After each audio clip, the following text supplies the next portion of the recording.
This is the, guys, pay your own store. I think. So, dito sa loob, may vendo machines. And,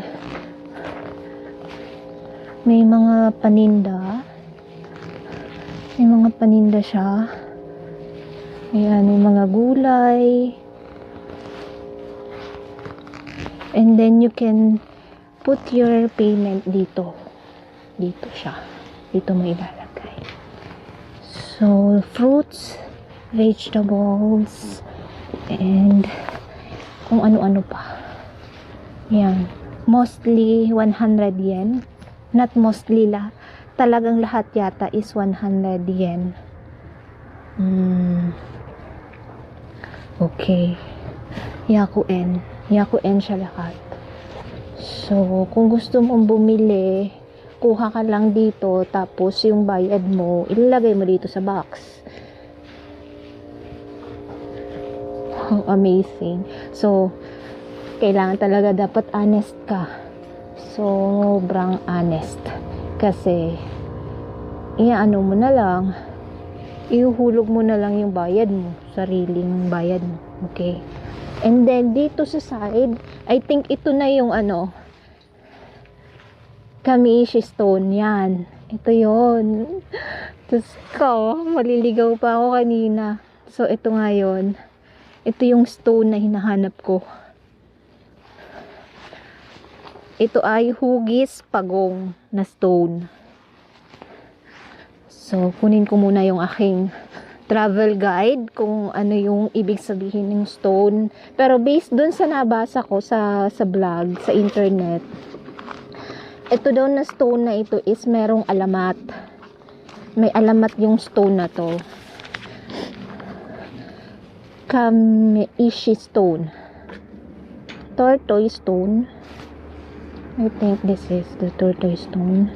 A cute figure with a frightening legend. So, meron siyang alamat. Konnichiwa.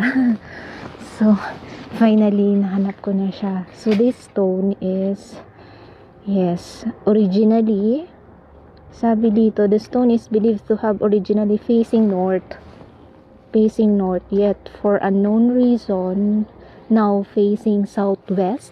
Wow. So, siya yung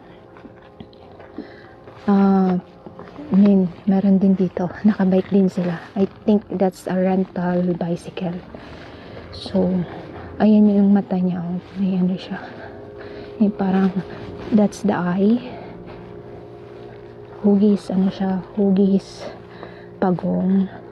So, ang alamat niya, ayon sa alamat, sabi daw, ito daw na stone na to, kapag nag-face sa west, so, the entire Yamato country, or yung ngayon, currently tinatawag na Nara, is lulubog sa mud. Wow, sea of mud.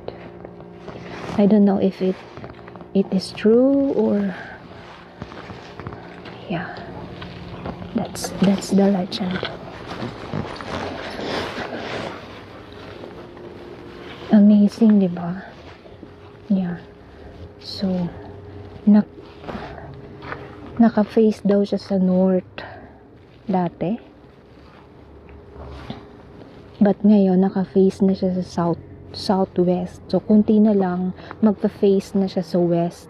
Na ang alamat is, pag nag-face siya sa west, so, something happened dito sa Nara. Yeah. That's the Kamiishi tortoise stone. Okay. It's done. Let's go for the next destination. Yeah.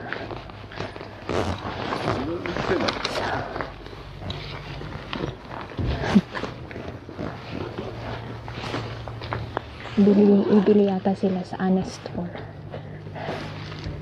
So, ako, kailangan ko ng tubig. Bibili ako ng tubig. I wanna buy water. Water is mineral water. 100 yen.